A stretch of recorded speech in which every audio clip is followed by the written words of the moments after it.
இது மகிமை நேரம். கர்த்தரும் இரட்சகருமாய் இருக்கிற இயேசு கிறிஸ்துவின் ஈடிணையற்ற என்ப நாமத்தினாலே மகிமை டிவி நேயர்களை அன்புடன் வாழ்த்துகிறேன். மீண்டுமாக மகிமை நேர நிகழ்ச்சிக்கு உங்களை அன்புடன் வரவேற்கிறேன். தொடர்ந்து நாம் உங்களுக்காக வழக்காடுகிற தேவன் என்ற தலைப்பின் கீழே தியானித்து வருகிறோம். சங்கீதம் 103:6 ஒடுக்கப்படுகிற யாவருக்கும் கர்த்தர் நீதியையும் நியாயத்தையும் செய்கிறார். ஒடுக்கப்படுதல், நெருக்கப்படுதல் என்று சொல்லலாம். எங்களுக்கு தெரிந்த ஒரு குடும்பம், அவங்களுடைய பிள்ளைகள் 4 பிள்ளைகள் உண்டு. அவர்களுக்கு திருமணமான வயது, அதை தாண்டி எல்லாருக்கும் ஒரு 35 வயது தாண்டி விட்டது. திருமணம் நடைபெறலை. இப்போது அவர்களுடைய கிராமத்தில் இருக்கிற அத்தனை பேரும் அவர்களை நிந்திக்கிறார்கள், ஒடுக்கிறார்கள். சூழ்நிலைகள், அவர்கள் பார்த்திங்கன்னா அந்த பிள்ளைகள் யூத் மீட்டிங்க்கு போயிட்டு எல்லா இதுலேயும் ஊழியம் செய்கிற பிள்ளைகள் இப்போது வீட்டிற்குள்ளாக இருக்கிறார்கள். ஏன்னா அவர்கள் சின்ன வயசுலேருந்து பார்த்த பிள்ளைகளுக்கு திருமணம் முடிந்து விட்டது. இப்போது சொந்தக்காரங்கள்லாம் உங்கள் பிள்ளைகளுக்கு திருமணம் முடியாது.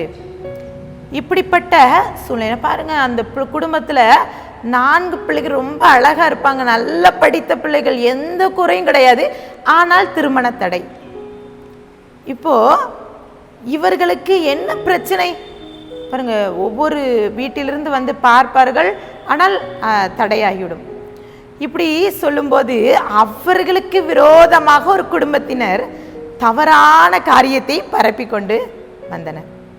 இப்போது அந்த சூழ்நிலையிலே கர்த்தர் அந்த வழக்கை விசாரித்து அவர்கள் ஒடுக்கப்பட்ட இடத்துல 4 பிள்ளைகளுக்கும் சிறப்பான முறையில் திருமணம் முடித்து இன்றைக்கும் அவர்கள் பிள்ளைகளை காண செய்திருக்கிறார்கள்.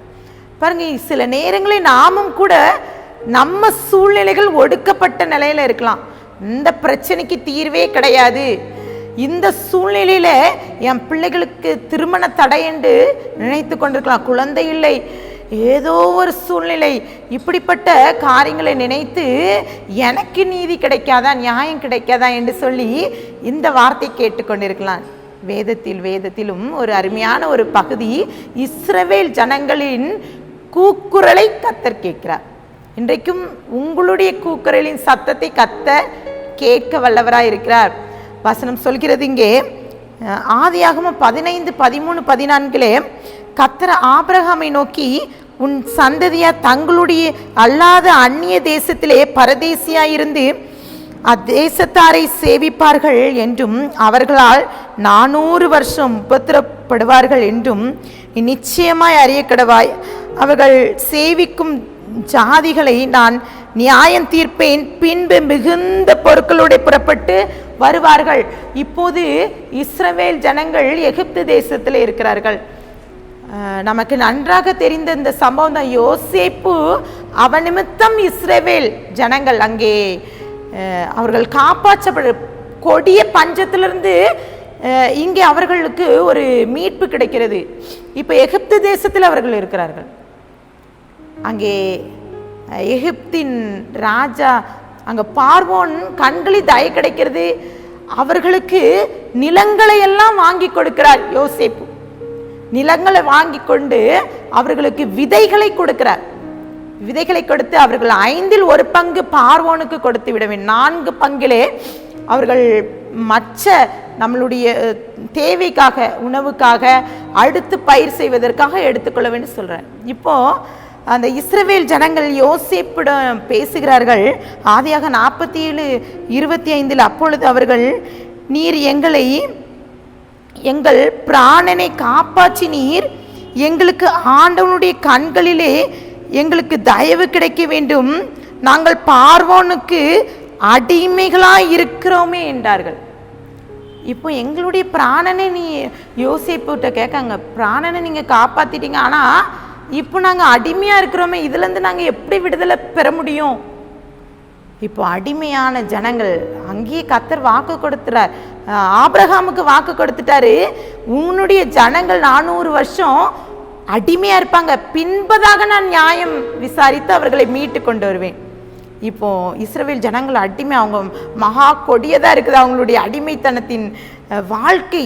அவர்கள் கூக்குரலை கர்த்தர் கேட்கிறார். இப்போ அவர்களுக்காக, அந்த ஜனங்களுக்காக மோசே பிறக்கிறார். மோசேயை கொண்டு கர்த்தர் வல்லமையாக பயன்படுத்துகிறார். அந்த சம்பவம் தெரியும். மோசே இந்த ஜனங்களை மீட்பதற்காக பார்வோனுடன் பேசுகிறார். 10 வாதைகள் அங்கே நடக்கிறது. இங்கே மோசே அவனுடைய செயல்களால் அந்த ஜனங்கள், இஸ்ரவேல் ஜனங்கள் மீண்டுமாக உபத்திரப்படுகிறார்கள். பார்வோன் சொல்கிறான், நீங்கள் சும்மா அவங்களுக்கு டைம் பாஸ் ஆகலை, உங்களுக்கு நேரம் வீணாக இருக்கிறதுனால தான் நீங்கள் உங்கள் தெய்வத்தை வணங்க போகிறீங்கன்னு சொல்லிட்டு அங்கே ஜனங்கள்கிட்ட சொல்கிறாங்க. அங்கே ஆர்டர் போடுறாரு. பார்வோன் சொல்கிறாங்க, அங்கே அவங்க பழுகி பெறுகிறாங்க. இவர்கள் இப்படிப்பட்ட சிந்தனை அவர்களுக்கு வருவதற்கு காரணம், அவங்களுக்கு வேலை சுமையை இன்னும் அதிகரிக்க வேண்டும். செங்கல் சூளையிலே அங்கே செங்கல் செய்வதற்காக இனி அவர்களுக்கு வைக்கோல் கொடுக்கக்கூடாது. இனி அவர்கள் இலக்கத்தின்படியே தொடர்ந்து அவர்கள் முன்பது எப்படி அவர்கள் செங்கலை செய்து கொடுத்தாத அதே போல செய்து கொடுக்க வேண்டும் அப்படி சொல்றாங்க. இன்னும் அவர்கள் அந்த 2 நாட்கள் அவர்கள் செய்யாதனால பார்வோனின் ஊழியக்காரர்கள் அவர்களை அடிக்கிறார்கள். அவ்வளவு மகா கொடியதா இருக்கிறது அவருடைய கூக்குரலை. கர்த்தர் கேட்கிறார். அவருடைய வார்த்தை கர்த்தர் விசாரித்து ஒரு காரியத்தை சொல்கிறார்.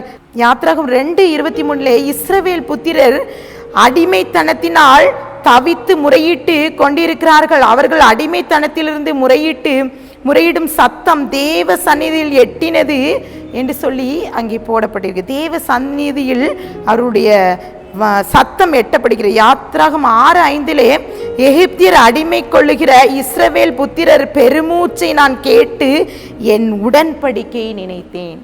கர்த்தர் இஸ்ரவேல் ஜனங்களுக்கு கொடுத்த உடன்படிக்கை நினைத்தார். இன்றைக்கும் கர்த்தர் உங்களுக்காக ஒரு உடன்படிக்கை செய்கிறார். வசனம் சொல்கிறது, யாத்திராகமம் 14:14 கர்த்தர் உங்களுக்காக யுத்தம் பண்ணுவார், நீங்கள் சும்மா இருப்பீர்கள். ஒருவேளை நீங்களும் கூட அடிமைத்தனத்தின் வாழ்க்கை வாழ்ந்து கொண்டு இருக்கலாம். ஏதோ சூழ்நிலை, ஒரு கணவனுக்கு ஏதோ ஒரு சூழ்நிலையிலே அடிமையாக இருக்கலாம். ஒரு கணவன் குடியிலே ஒருவேளை பாவத்தின் கீழே இருக்கலாம். ஏதோ ஒரு சூழ்நிலையில் நீங்கள் அடிமையாக இருக்கிறீங்களா? உங்களுடைய கூக்குரலை கேட்கிறார். கர்த்தர் ஒரு வாக்கு தத்தத்தை கொடுக்கிறார் நமக்கு. கர்த்தர் நமக்காக யுத்தம் செய்வார், நீங்கள் சும்மா இருப்பீர்கள் என்று சொன்ன வார்த்தையின்படி கர்த்தர் நமக்காக யுத்தம் செய்வார். கண்களை மூடி ஜெபிக்கலாம். அன்பு பரலோக தகப்பனே, ஸ்தோத்திரிக்கிறோம். ஒரு வேளை ஒடுக்கப்பட்ட நிலையில் இருக்கலாம். இந்த வார்த்தை கேட்டுக்கொண்டிருக்கிற பிள்ளைகள் ஒருவேளை திருமண தடையின் நிமித்தம் ஒடுக்கப்பட்டு இருக்கலாம், இல்லை வேலை இல்லாதது நிமித்தம் ஒடுக்கப்பட்டு இருக்கலாம், உறவினர்கள் அவங்கள ஒதுக்கி வைத்திருக்கலாம், அடிமைத்தனத்தின் வாழ்க்கை வாழ்ந்து எனக்கு இதுதான் வாழ்க்கையா, இனி எனக்கு விடுதலையே இல்லையான்னு சொல்லி ஏங்கி கொண்டிருக்கிறான். சப்பா, பார்வோன் சமூகத்தில் இருந்த இஸ்ரவேல் ஜனங்களுக்கு ஒரு மீட்பை அளித்த தேவன், அவங்களுக்கு ஒரு மோசே மூலமாக ஒரு மீட்பை கொண்டு வந்தீங்களே. இன்றைக்கும் நாங்கள் எங்கள் மீட்பர், நீங்கள் உயிரோடு இருக்கீங்க, நாங்கள் எங்கள் மீது வைத்த அந்த வழக்கை உங்களுடைய கரத்திலே நாங்கள் கொடுக்குறோப்பா. நீங்கள் எங்களுக்கு நியாயத்தையும் நீதியும் விசாரித்து எங்களுக்கு நியாயாதிபதியாக இருங்க. எங்கள் கூக்குரல் சத்தத்தை கேட்டு எங்களுக்காக ஒரு உடன்படிக்கை செய்து விட்டீங்கன்னு ஒரு நிச்சயத்தை பெற்றுக்கொள்ள கிருபை தாங்க. உங்களுடைய கரத்திலே நான் கொடுக்கிறேன், தாழ்த்துக்கிறேன், மீட்பர் மூலம் கேட்கிற பிதாவே, ஆமீன்.